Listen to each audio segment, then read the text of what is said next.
नमस्कार साथियों, मैं नितेश मिश्रा आप सभी का एन मिश्रा क्लासेस में हार्दिक स्वागत करता हूं।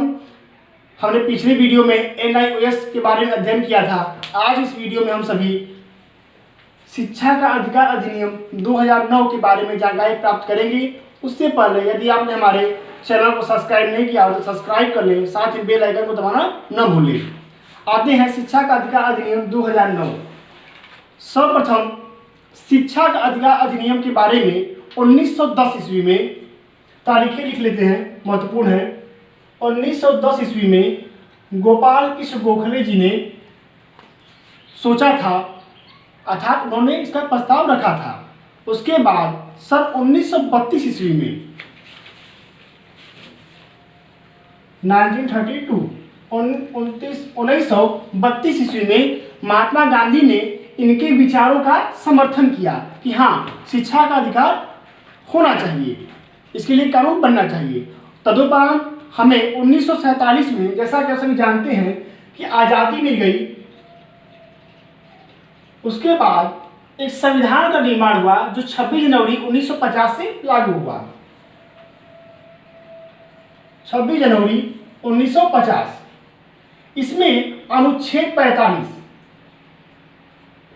45 में वर्णन किया गया है कि 6 से 14 वर्ष के बालक को निःशुल्क व अनिवार्य शिक्षा प्रदान की जाएगी, उससे बिना शुल्क लिए। उसके बाद सरकार ने 1 दिसंबर 2002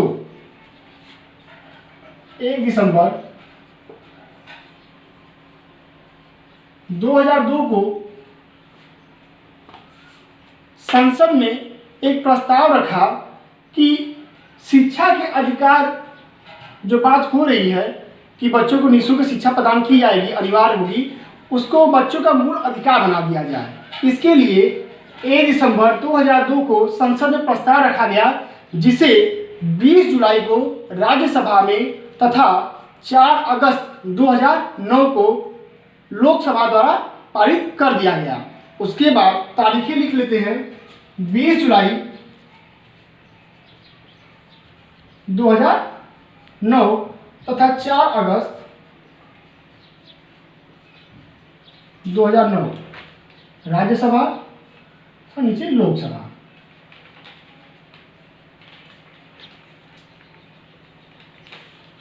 उसके बाद राष्ट्रपति ने अपनी मुहर 26 अगस्त 2009 को लगाई, अर्थात उन्होंने अपना अनुमोदन इसे प्रदान किया कि हाँ, इसे कानून के रूप में बनाया जाए। उसके बाद यह अधिनियम शिक्षा का अधिकार अधिनियम कहलाया, जो पारित हो गया। यह कानून बन गया और यह कानून जो है शिक्षा का अधिकार अधिनियम 1 अप्रैल 2010 से प्रभावी हो गया, अर्थात संपूर्ण देश में यह लागू हो गया। लेकिन यह एक जगह को छोड़ के, जम्मू और कश्मीर, J&K, जम्मू और कश्मीर को छोड़कर बाकी सभी राज्यों में यह 1 अप्रैल 2010 से शिक्षा का अधिकार अधिनियम लागू कर दिया गया। इसके साथ अब मैं आपको जानकारी देना चाहता हूं कि यह जो 86वां संशोधन किया गया था 2002 में, इसके अंतर्गत क्या क्या बदलाव किए गए संविधान के अंतर्गत देखते हैं। पहला है 21A।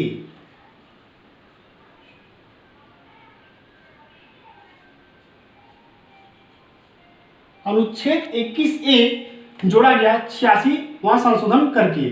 जो अनुच्छेद 45 था उसमें संशोधन कर दिया गया और एक नया अनुच्छेद मौलिक अधिकार में जोड़ा गया, अनुच्छेद 21A, जो बच्चों का मौलिक अधिकार बना कि उन्हें RTE के माध्यम से अनिवार्य और निःशुल्क शिक्षा प्रदान की जाएगी। यह अनिवार्य शिक्षा होगा, निःशुल्क अधिकार होगा। आगे देखते हैं अनुच्छेद 51T। ये 51T जोड़ा गया भाग 4 में। ध्यान देने योग्य बात यह है कि ये भाग 3 में है और यह जो है यह भाग 4। भाग 3 में ये परिवर्तन किया गया और भाग 4 में ये दोनों अनुच्छेद जोड़े गए। अब देखते हैं हम कि आरटी लागू करने वाला भारत कौन सा देश था। तो आरटी लागू करने वाला भारत जो है 135वां देश बना, अर्थात भारत में आरटी लागू करने से पहले 134 देशों ने आरटी को अपने देश में लागू कर दिया था, कानूनी मान्यता प्रदान कर दी थी। देखते हैं अब आरटी के उद्देश्य। जो आरटी बनाया गया था इसके उद्देश्य क्या क्या थे।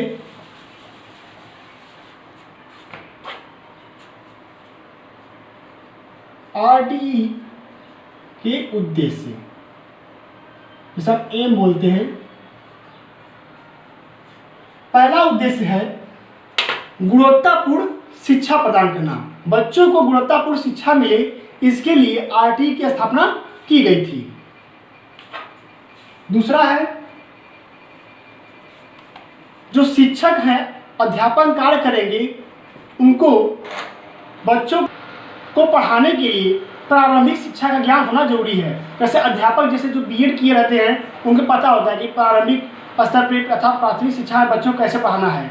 इसलिए आरटी लाया गया कि अध्यापकों को यह ज्ञान होना चाहिए कि प्राथमिक कक्षाओं में कैसे बच्चों को पढ़ाना है। उसके बाद निजी स्कूलों की मनमानी पर रोक।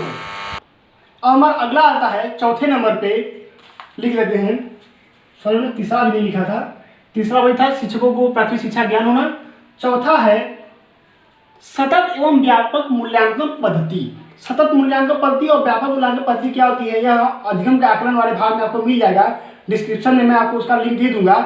तो सतत एवं व्यापक मूल्यांकन पद्धति, सतत मतलब होता है लगातार बीच बीच में, और जो व्यापक होता है वो सबसे अंत में परीक्षा ली जाती है। तो यह दोनों परीक्षाओं का प्रयोग करना, बीच बीच में भी प्रश्न पूछना और वार्षिक या सेमेस्टर वाइज मूल्यांकन करना, ये भी शिक्षा में होना चाहिए जिससे बच्चे अभिप्रेरित हो सके। उसके बाद है पांचवा न्यूनतम स्तर से शिक्षा प्रदान करना, अर्थात बालकों को छोटी छोटी कक्षाओं में आंगनवाड़ी से या कक्षा 1 से शिक्षा प्रदान करना। कई सारे बच्चे हैं जो कक्षा 5 से डायरेक्ट एडमिशन लेने आते हैं, उन्हें आता कुछ नहीं है, इसीलिए आरटी लाया गया कि बच्चों को शिक्षा का अधिकार अधिनियम के द्वारा शुरू से शिक्षा प्रदान की जा सके।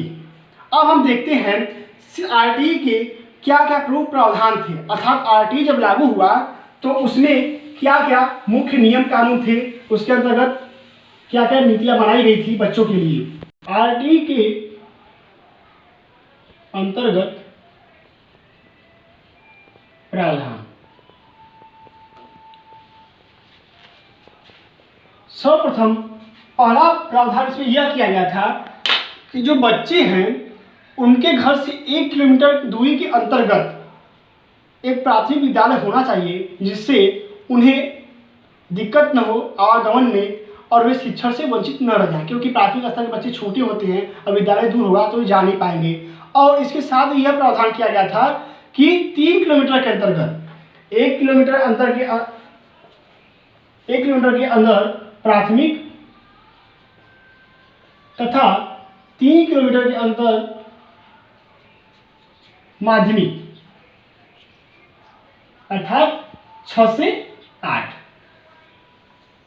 विद्यालय होने चाहिए। प्राथमिक और माध्यमिक विद्यालय 1 किलोमीटर और 3 किलोमीटर के दायरे में होने चाहिए। उसके बाद है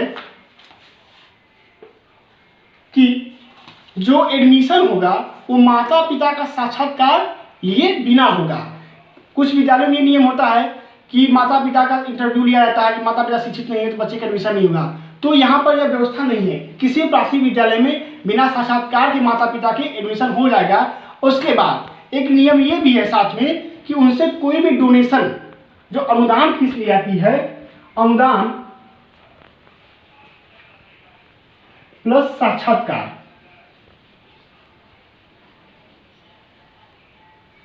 ये दोनों नहीं होंगे। अगर कोई ऐसा करते हुए पकड़ा जाता है तो उसके विरुद्ध बड़ी कार्रवाई की जाएगी।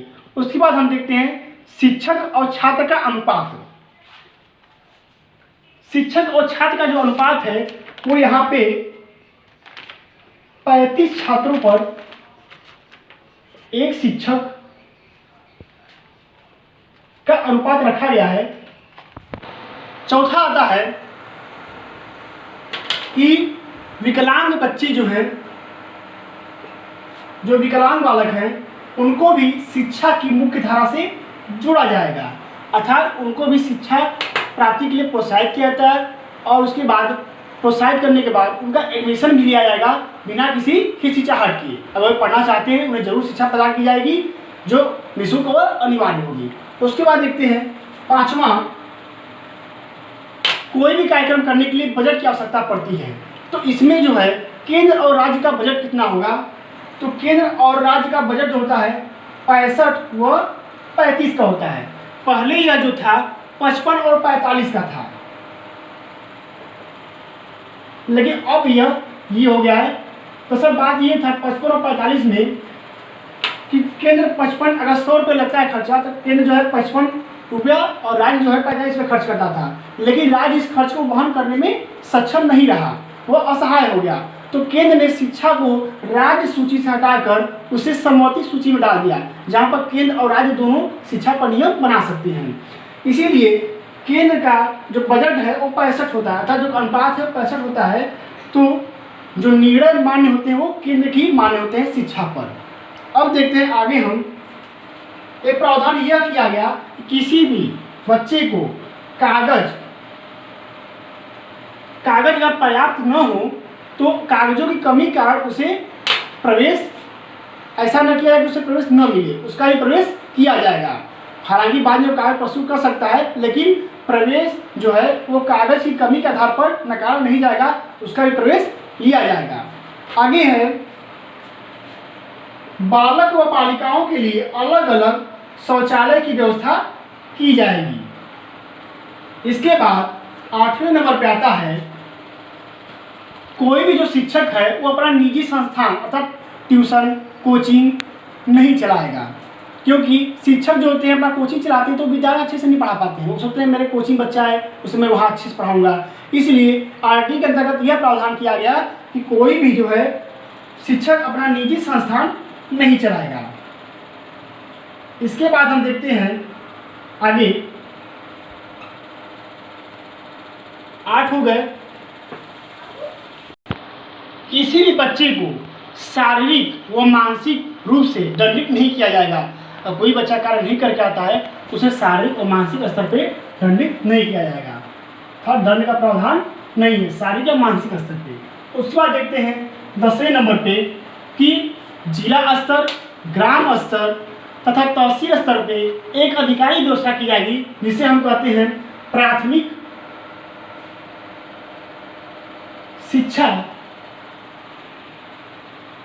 अधिकारी। इसकी व्यवस्था की जाएगी जो कि समस्याओं का निवारण अपने स्तर पे करेगा। तहसील स्तर पर होगा तो तहसील स्तर का जो प्राथमिक शिक्षा अधिकारी है वो करेगा। उसके बाद देखते हैं हम 11 नंबर पे अध्यापकों को जो है सरकारी कार्यों से छूट प्रदान की जाएगी, अर्थात जो अध्यापक पोलियो पिलाते हैं पहले उन्हें पोलियो नहीं पिलाना होगा, या आर्थिक जनगणना करते हैं वे सब कार्य वे नहीं करेंगे, अर्थात अनावश्यक कार्य से छुट्टी।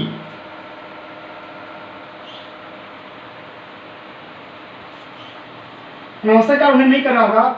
और सबसे आखिरी देखते हैं हम विकलांग बच्चों के लिए जो है प्रशिक्षित टीचर, जो जैसे कि हमारे यहाँ विशिष्ट बीएड होता है वो विशिष्ट बच्चों को पढ़ाने के लिए होता है, इसलिए विकलांग बच्चों को पढ़ाने के लिए एक प्रशिक्षित अध्यापक की व्यवस्था की जाएगी।